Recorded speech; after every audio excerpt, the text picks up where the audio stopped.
Senator Pate, on debate. Thank you, Mr. Speaker. Honourable Senators, I speak tonight in support of Senator Francis's motion that the Senate recognize May 10th as Bear Witness Day. Thank you, Senator Francis, for your leadership through this motion and in countless ways in this place and beyond.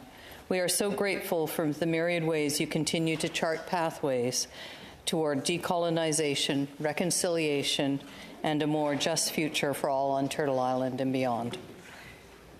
At its core, this motion spotlights accountability with respect to Canada's obligations to First Nations families and children. As you've heard, Jordan River Anderson became a stark and devastating reminder of the inequities faced by First Nations in this country. He was hospitalized for most of his young life. He did not need to be in hospital. He could have been at home, surrounded and supported by his family and community. However, his family was unable to access the home care he needed in their community.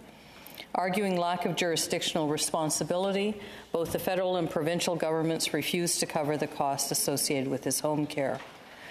The government stood by, failing to help a child in need. Their more than 2-year standoff ended in 2005 when 5-year-old Jordan died, still in hospital without ever getting home. In an effort to prevent what happened to Jordan from continuing to negatively impact First Nations children, the Canadian Human Rights Tribunal stipulated that First Nations children, whether on or off reserve, must be assisted by Indigenous Services Canada to obtain immediate and equitable access to necessary health care, social and educational supports. This directive is known as Jordan's Principle and is meant to prevent the heartbreaking travesties that Jordan and his family were forced to endure. Jordan's Principle is meant to ensure that Canada honours its legal obligations and political commitments to reconciliation by investing these resources in supporting children in their families and communities, rather than continuing to abandon them to systems and state interventions that are profoundly damaging and far more ineffective and costly in terms of short-term and lifetime health, social, and financial measures. In the 2 decades since Jordan River Anderson was born and died, however, an entire generation of First Nations kids has grown up, all too often experiencing the same systemic racism and inequalities with respect to health, social, and economic resources and supports.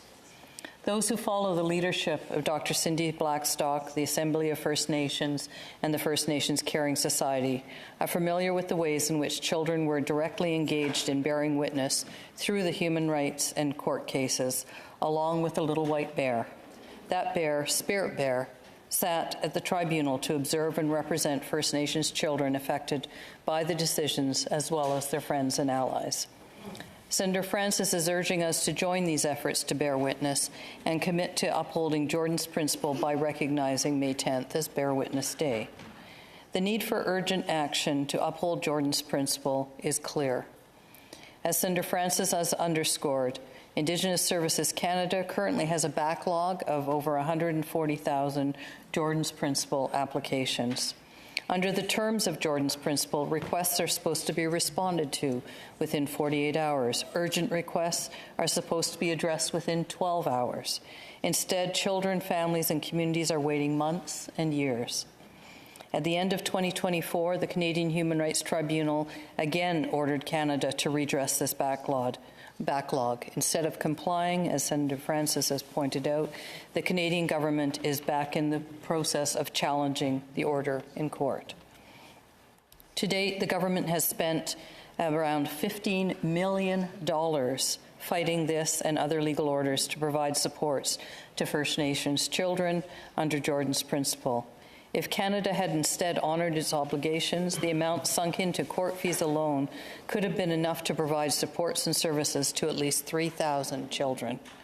In the meantime, in February 2025, the federal government unilaterally restricted the types of claims, as Senator Francis has pointed out.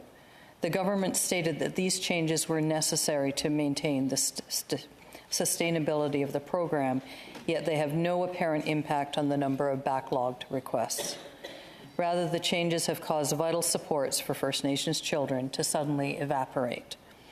This month, the Mississauga of the Credit First Nation brought evidence to the Canadian Human Rights Tribunal that since the government's 2025 policy change, funding provided for First Nations children seeking support for education under Jordan's principle here in Ontario is 100 times lower, as in just 1% of what it was in 2024. The harm and dereliction of duty to First Nations children is detrimental to all of us. I'm thinking today of First Nations children like Jordan River Anderson. I'm also thinking of 12 Indigenous women whose stories reflect the experiences of far too many.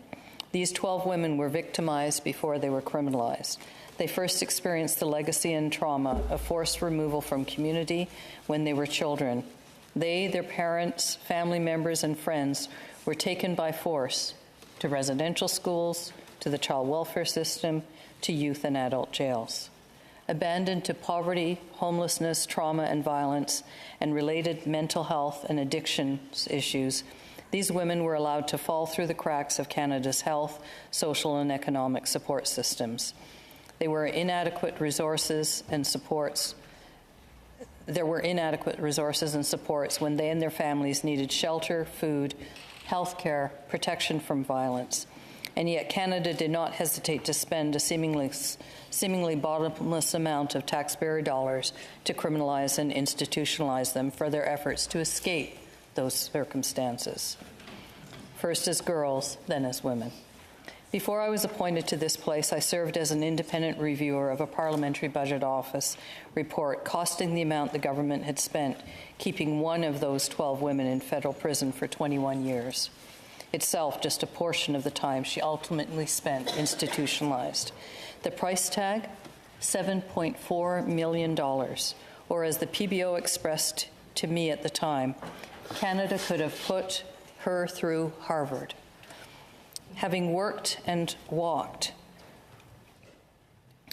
with this brilliant and resourceful woman for decades, I can only imagine what she would have accomplished there at Harvard if she had been actually given that opportunity. And she has achieved much despite the barriers and systemic inequality that Canada has heaped upon her. And not only that they failed to remove, but they actively threw in her path. Today, she is in the community in post-secondary education, constantly working to ensure those around her on the streets, experiencing violence and abuse, at risk of criminalization, and otherwise in need, are supported and cared for. Imagine what it could have meant to Canada if instead of funneling resources into removal and institutionalization, they had developed supports around her and other women, their families and communities, the health and social supports that so many of us take for granted. Imagine the difference for these children and for all of us. As the Prime Minister has acknowledged, a crucial way to prevent crime and build safer and healthier communities is to provide people with resources and opportunities starting when they're young. Research underscores that every dollar invested in ensuring health, housing, social, economic, and education supports for children yields anywhere from $7 to $12 in return for our national economy.